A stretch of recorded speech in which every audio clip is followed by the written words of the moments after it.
ኢትዮጵያን የጣሊያን ጥገኛ የሚያደርግ ውል ከመቀበል ጦርነትን መርጣለሁ በማለት የጣሊያኖችን ድብቅ አጀንዳ የገለጡት ንግሥት እቴጌ ጣይቱ ብጡል በአድዋ ጦርነት ወቅት ለኢትዮጵያ ድል ትልቅ አስተዋጽኦ ካደረጉ መሪዎች አንዱ ሲሆኑ በተለይም የውጫሌ ውልን 17ኛ አንቀጽ በመቃወም እና የጣሊያንን ወረራ በመመከት ንቁ ሚና ተጫውተዋል። የአድዋ ጦርነት በ1888 ዓ.ም የካቲት 23 ቀን ሲካሄድም እቴጌ ጣይቱ ከንጉሠ ነገሥት ሚኒሊክ ጋር በመሆን ሰራዊቱን በማስተባበርና በመምራት የጣሊያንን ወራሪ ኃይል ድባቅ መተውታል። የእኚህ ድንቅ ሰው የዘር ሐረግ ከቅድመ አያታቸው ጀምሮ ያለው ትውልዳቸው እንዲህ ይቆጠራል። ትልቁ ራስ ጉግሳ የጎንደሯን ባላባት ወይዘሮ ማሪቶን አግብተው ወይዘሮ ሂሩትን፣ ወይዘሮ ተክሊንና ወይዘሮ አስቴርን ወለዱ። ወይዘሮ ሂሩትም ከራስ ገብሬና ከወይዘሮ ሳሊቱ የሚወለዱትን ደጃዝማች ኃይለ ማርያምን አግብተው ደጃዝማች ብጡልን፣ ደጃዝማች መርሶንና ሌሎችንም ወለዱ።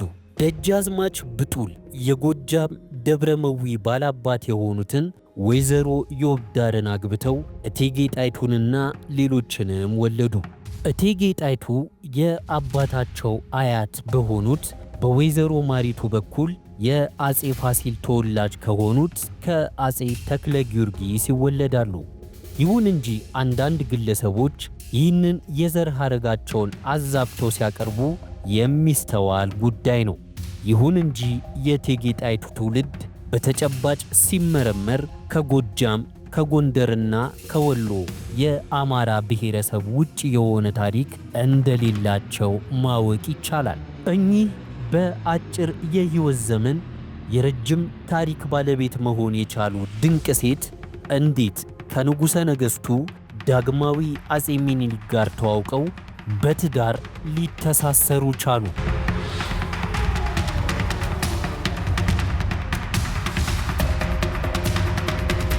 ሰላም ውድ የጃምቦ ቲዩብ ቤተሰቦች እንደምን ከርማችኋል?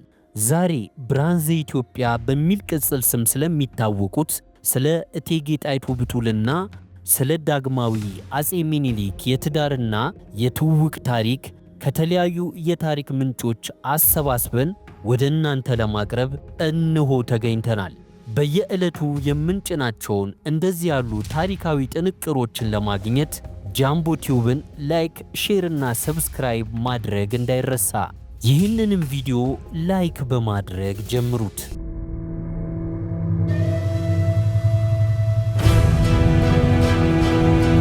ብርሃን ዘኢትዮጵያ በሚል ቅጽል ስም የሚታወቁት እቴጌ ጣይቱ ከአባታቸው ደጃዝማች ብጡል ኃይለ ማርያምና ከእናታቸው ወይዘሮ ዮብዳር በበጌ ምድር ውስጥ ደብረ ታቦር ከተማ ተወለዱ። በኢትዮጵያ ኦርቶዶክስ ተዋሕዶ ቤተክርስቲያን ሥርዓት መሠረት በተወለዱ በ80 ቀናቸው ጥቅምት 23 ቀን 1833 ዓ.ም በደብረ ታቦር ኢየሱስ ቤተክርስቲያን ክርስትና ተነሱ። በልጅነት ዘመናቸው በዚሁ ደብር ውስጥ ዳዊት ከመድገም በዘለለ በጊዜው ይሰጡ የነበሩትን ሌሎች የሃይማኖት ትምህርቶችን በየተላላቅ አድባራት በመዘዋወር ያጠናቀቁ ስለመሆናቸው ታሪክ አዋቂዎች ይናገራሉ። የተማሩባቸው መጻሕፍት የተጻፉት በግዕዝ ቋንቋ ስለነበር ቋንቋውን አጣርተው ያውቁ ነበር። ወላጅ እናታቸው ወይዘሮ ዮብዳር ባለቤታቸው ደጃዝማች ብጡል ኃይለ ማርያም ከሞቱ በኋላ በጅሮንድ መዬ የተባሉትን የአጼ ቴዎድሮስ ባለሟልን አግብተው ነበርና እርሳቸውም ጣይቱ ብጡል ትምህርት እንዲቀስሙ ለማድረግ ልዩ መምህር ቀጥረውላቸው እንደነበር ታሪክ ይገልጣል።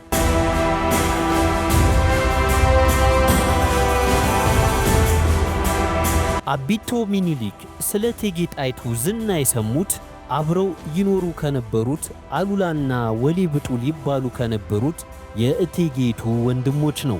በወቅቱ የሚኒሊክ ሞግዚት የነበሩት አቶ ናደው በኋላ ደጃዝማች ከሌሎች ቅርብ ሰዎቻቸው ጋር ተማክረው ጣይቱንና ሚኒሊክን ለማጋባት ሙከራ አድርገው ነበር። የእቴጌይቱ ዘመዶችም በጉዳዩ ላይ ከመከሩ በኋላ ሁለቱን የነገሥታት ዘሮች እንዲጋቡ ቢያደርጉ የአጼ ቴዎድሮስ ወገኖች በበጎ እንደማይተረጉሙት በማወቅ የጋብቻውን ጥያቄ ሳይቀበሉት ቀሩ። ሚኒሊክ ሰኔ 24 ቀን 1857 ዓ.ም ከመቅደላ አምባ አምልጠው ሸዋ ከገቡ ከጥቂት ጊዜ በኋላ የእቴጌ ጣይቱ ወንድሞች ራስ ወሌ በጊዜው ባላምባራስ ነበሩ እና ልጅ አሉላ ብጡል ከራስ መንገሻ አቲከም ጋር በመሆን ለንጉስ ሚኒሊክ ቃል ገቡላቸው። ንጉስ ሚኒሊክ ሸዋ ውስጥ ስልጣናቸውን አደላድለው ወይዘሮ ባፈናንም አግብተው ለ12 ዓመታት እንደቆዩ ከቀን ወደ ቀን ዝናቸው እየገዘፈ የሚሰማውን ጣይቱ ብጡልን ለማግባት ውሳኔ ላይ ደረሱ። ጸሐፌ ትእዛዝ ገብረ ሥላሴና ቀኛዝማች ታደሰ ዘወልዴ በጻፉት ታሪክ እንዳብራሩት ንጉስ ሚኒሊክ በሚያዝያ ወር 1869 ዓ.ም ወደ ባህር ዳር ተጉዘው በእናታቸው በወይዘሮ ዮብዳር ቤት ዘመድ ወዳጅ በታደመበት ከወይዘሮ ጣይቱ ብጡል ጋር ተጫጩ። በ1971 ዓ.ም አለቃ ተክለ ማርያም ወልደ ሚካኤል በሚባሉ የንጉስ ሚኒሊክ ቅርብ ሰው የሚመሩ ደንገጥሮችና አጃቢዎች ተልከው ከወራት አድካሚ ጉዞ በኋላ ጣይቱን አጅበው ከጎጃም ደብረ ብርሃን በደረሱ ጊዜ ንጉስ ሚኒሊክ የደመቀ አቀባበል አደረጉላቸው። ንጉስ ሚኒሊክ በዚያን ጊዜ ከወይዘሮ ባፈና ጋር የሚያደርጉትን ፍቺ አላጠናቀቁም ነበርና ጣይቱ በወንድማቸው በራስ ወሌ ቤት እንዲያርፉ ተደረገ። በዚህም የእቴጌ ጣይቱና የአጼ ሚኒሊክ ጋብቻ ሳይፈጸም ለ4 ዓመታት ቆየ። የእቴጌ ጣይቱና የንጉስ ሚኒሊክ ጋብቻ በፍጥነት እንዳይፈጸም ምክንያት ከሆኑት መካከል በግዛት ይገባኛል ተከታታይ ጦርነቶች ስለነበሩና አንዳንድ ወግ አጥባቂ የሸዋ መኳንንት ደግሞ የእቴጌይቱ ቦታ ተላልፎ ለሰሜኖች መሰጠት የለበትም የሚል አቋም ይዘው በመመካከራቸው እንደሆነ የሚጠቁሙ ወገኖች አሉ። ንጉስ ሚኒሊክ ግን እቴጌ ጣይቱን እንዲያገቡ የሚያስገድዷቸው በርካታ ምክንያቶች ስለነበሩ በሐሳባቸው ጸኑ። አንደኛው ምክንያታቸው እቴጌ ጣይቱ የተማሩና ብልህ ቆንጆ ሴት ስለነበሩ ነው። ሁለተኛው ምክንያታቸው እቴጌ ጣይቱ በጎጃም በጎንደርና በወሎ ከሚገኙ ታላላቅ መኳንንት የሚወለዱና ከትግራይ መኳንንት ጋርም ቤተሰባቸው ከቅድመ አያታቸው ከራስ ገብሬ ዘመን አንስቶ የጋብቻ ዝምድና የፈጠሩ ናቸው። በዚህም ላይ ቅርብ ቤተሰቦቻቸው በተለይም አባታቸው ራስ ብጡል፣ አያታቸው ደጃዝማች ኃይለ ማርያምና ቅድመ አያታቸው ራስ ገብሬ በመላው በጌ ምድር ከፊል ወሎን ይጨምራል የታወቁ መሪዎች ነበሩ። የአባታቸው ወንድም ደጃዝማች ውቤ ኃይለ ማርያም አማቻቸው አጼ ቴዎድሮስ እስከሚነግሱ ድረስ ሰሜኑን ኢትዮጵያን እስከ ምጽዋ ድረስ ለ34 ዓመታት ገዝቷል። ይህንን ሁሉ ታሪክ የሚያውቁት ንጉስ ሚኒሊክ እቴጌ ጣይቱን ማግባት ማለት ከሰሜኑ የኢትዮጵያ ክፍል ጋር መዛመድ ማለት መሆኑን ጠንቅቀው ያውቁ ነበር። ሶስተኛው ምክንያታቸው ደግሞ ከዘመነ መሳፍንት አንስቶ የሚነገረው ትንቢት ነበር። ብላቴን ጌታ ህሩይ ወልደ ሥላሴ የሕይወት ታሪክ በተባለው መጽሐፋቸው ይህንኑ ስለ እቴጌ ጣይቱ የተነገረውን ትንቢት አስመልክተው ሲጽፉ እንዲህ ብለዋል። ጣይቱ በምትባል ሴት የኢትዮጵያ መንግሥት ታላቅ ትሆናለች እየተባለ ሲነገር ይኖር ነበርና ከአጼ ሚኒሊክ አስቀድሞ የነበሩ አንዳንድ ነገሥታት ስሟ ጣይቱ የምትባል ሴት እየፈለጉ ማግባት ጀምረው ነበር። ነገር ግን ጊዜው አልደረሰም ነበርና አልሆነላቸውም። ዘመኑ በደረሰ ጊዜ ግን አጼ ሚኒሊክ እቴጌ ጣይቱን አገቡ። እቴጌ ጣይቱም አእምሯቸው ብስል ነበርና በመንግስቱ ሥራ ሁሉ አጼ ሚኒሊክን ይረዱ ነበር። እንደ ንግርቱም ቃል ኢትዮጵያ በእቴጌ ጣይቱ ዘመን ታላቅ ሆነች ብለዋል። ይህን ሁሉ አጥንተው የሚያውቁት ንጉስ ሚኒሊክ ሚያዝያ 25 ቀን 1875 ዓ.ም በአንኮበር መድኃኔዓለም ቤተክርስቲያን ከእቴጌ ጣይቱ ብጡል ጋር በቁርባን ጋብቻቸውን ፈጸሙ። ከ5 ዓመታት ቆይታ በኋላም ጥቅምት 27 ቀን 1882 ዓ.ም ጣይቱ ብጡል እቴጌ ተብለው ተሰየሙ። በዚህ ጊዜ ንጉስ ሚኒሊክ ንጉሠ ነገሥት ዘኢትዮጵያ ከተባሉ ሦስተኛ ቀናቸው ነበር። አፈወርቅ ገብረ ኢየሱስ ዳግማዊ አጤ ሚኒሊክ በተሰኘው መጽሐፋቸው እቴጌ ጣይቱ ለዚህ ታላቅ ስልጣን በበቁ ጊዜ የተፈጠረውን ስሜት ሲገልጹ የሸዋ ቤተ መንግሥት ዓለሙ የዚያን ቀን ተጀመረ። የሸዋ ቤተ መንግሥት ከጣይቱ ወዲያ ወይም በኋላ ውቃቢ ገባው፣ ግርማና ውበት ተጫነው፣ ጥላው ከበደ።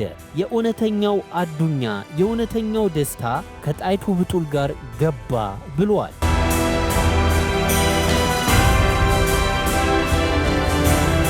እቴጌ ጣይቱ አጼ ሚኒሊክን ካገቡ በኋላ ያልተሳተፉበት ምጣኔ ሀብታዊ፣ ፖለቲካዊ ጉዳይ የለም። አጼ ሚኒሊክ አዳዲስ ስልጣኔዎችን ለማስተጋባት ቁርጠኛ አቋም ይዘው በተንቀሳቀሱበት ጊዜ ዋና አማካሪያቸውና አጋራቸው እቴጌ ጣይቱ ነበሩ። በተለይም ዘመናዊ ትምህርት ቤቱ ሲቋቋም፣ የባቡር ሐዲድ ሲዘረጉ፣ ውሃ በመዘውር እንዲቀዳ ሲያደርጉ፣ በቀጭኑ ሽቦ በስልክ ግንኙነት በተጀመረ ጊዜ፣ ተሽከርካሪዎች ወደ አገር ቤት በመጡ ጊዜ፣ የእህል ወፍጮ ሲተከልና ሌሎችም የቴክኖሎጂ ውጤቶች ወደ ኢትዮጵያ ሲገቡ ሁሉን ነገር ከሰይጣን ጋር እያያያዙ አጼ ሚኒሊክን ለመቃወም ከሚነሱ ወገኖች ጋር ቀድመው በግንባር ይጋፈጧቸው የነበሩት እቴጌ ጣይቱ ነበሩ። እቴጌ ጣይቱ አጼ ሚኒሊክ በሚታደሙባቸውም ሆነ በማይታደሙባቸው የፖለቲካዊና ሃይማኖታዊ ክርክሮች ላይ እየተገኙ የመንግስታቸውን አቋም እያስረዱ ይከራከራሉ። አጼ ሚኒሊክ ብዙ ወራት ለሚጠይቁ ዘመቻዎች በሚንቀሳቀሱበት ጊዜ የመንግስቱ ዓይንና ጆሮ ሆነውም አገልግለዋል። ሌላው የእቴጌ ጣይቱ ስም ዘላለም ሲያስጠሩ ከሚኖሩ ተግባሮቻቸው መካከል አዲስ አበባ ከተማን መቆርቆራቸውና መጥሪያ ስሟንም ለመሰየም መቻላቸው ነው። እቴጌ ጣይቱ የመጀመሪያው ዘመናዊ ሆቴል መስራችም እሳቸው ናቸው። እነ ክሪስ ፕሩቲ እንደጻፉት እቴጌ ጣይቱ የባልትና ሙያና የሽመና ጥበብንም ለቤተ መንግስቱ ሥራ ቤቶች በማስተማር ግንባር ቀደም ነበሩ። እቴጌ ጣይቱ በፖለቲካዊ ሕይወታቸው የሰመረ ሥራ ሰርተዋል ተብሎ ከሚነገርላቸው አንዱ የተራራቁትን ወገኖች በፖለቲካዊ ጋብቻ ለማቀራረብ ያደረጉት ጥረት ነው። ነጋ ድረስ ገብረ ሕይወት ባይከዳኝ ከጻፉት ታሪክ ለመረዳት እንደሚቻለው የሸዋ መኳንንት የሰሜኑን ወገን እንደ ዳር አገር በመቁጠር ከአገራዊ ጉዳይ ሁሉ የማራቅና ብቻቸውን የመወሰን አዝማሚያ ይታይባቸው ነበር። ይህ ድርጊት ውሎ ካደረ በሸዋና በሰሜኖች መካከል ደም አፋሳሽ ጠብ ውስጥ ሊያስገባቸው ይችላል ብለው የገመቱት እቴጌ ጣይቱ የጎንደርን፣ የጎጃምን፣ የወሎንና የትግራይን መኳንንት ከሸዋ መኳንንት ወይዛዝርት ጋር እያጋቡ ማስተሳሰሩን ቀጥለዋል። እቴጌ ጣይቱ በፖለቲካዊ ጋብቻ እንዲጣመሩ ካደረጓቸው መካከል ለምሳሌ ቀጥሎ የተጠቀሱትን መመልከት ይቻላል። 1. የወንድማቸውን ልጅ ራስ ጉግሳ ወሌን ከእንጀራ ልጃቸው ንግሥት ያኔ ወይዘሮ ዘውዲቱ ሚኒሊክ ጋር፣ 2. የወንድማቸውን ልጅ ወይዘሮ ከፈይ ወሌን ከራስ መንገሻ ዮሐንስ ጋር፣ 3. የወንድማቸውን ልጅ ወይዘሮ ከፈይን ከመጀመሪያ ባላቸው ከተፋቱ በኋላ ከራስ ናደው አባ ወሎ ጋር፣ 4. የወንድማቸውን የልጅ ልጅ ወይዘሮ አስቴር ወይም ጽጌ ሮማን መንገሻን የወይዘሮ ከፈይን የራስ መንገሻ ልጅን ከልጅ ኢያሱ ጋር አጋብቷል። 5. የወንድማቸውን ልጅ ወይዘሮ ምንትዋብ ወሌን ለራስ መኮንን ወልደ ሚካኤል ድረዋል። 6. የእህታቸው የወይዘሮ ወለተ ማርያም ብጡልን ልጅ ወይዘሮ አሰለፈች ወንዴን ለቀዳማዊ ኃይለ ሥላሴ ታላቅ ወንድም ለደጃዝማች ይልማ መኮንን ድረዋል። ከጋብቻውም ልዕልት የሻሽ ወርቅ ተወልደዋል። 7. ደጃዝማች ይልማ መኮንን በ1900 ዓመተ ምህረት በሞቱ ጊዜ ወይዘሮ አሰለፈች ወንዴን ለልዑል ራስ ተክለ ሃይማኖት ድረዋል። 8. ሌላዋን የወንድማቸውን የልጅ ልጅ ወይዘሮ አልማሽ መንገሻን የራስ መንገሻ ዮሐንስ የወይዘሮ ከፈይ ወሊ ልጅን ከልጅ ኢያሱ ቀጥሎ ቅርበት ለነበራቸው ለደጃዝማች ታዬ ጉልላቴ ድረዋል። 9. የአጼ ሚኒሊክ ልጅ ወይዘሮ ሸዋረጋና ንጉሥ ሚካኤል እንዲጋቡ ጥያቄ በቀረበ ጊዜ ጋብቻው እንዲፈጸም ትልቁን ሚና ተጫውተዋል። 10. የእህታቸው ልጅ ደጃዝማች አያሌው ብሩን፣ ንጉሥ ወልደ ጊዮርጊስ ራስ አባተንና ሌሎች ትላልቅ መኳንንትን ሁሉ ሚስት እያጩ ያጋቧቸው እቴጌ ጣይቱ እንደሆኑ ታሪኮቻቸው ይገልጣሉ።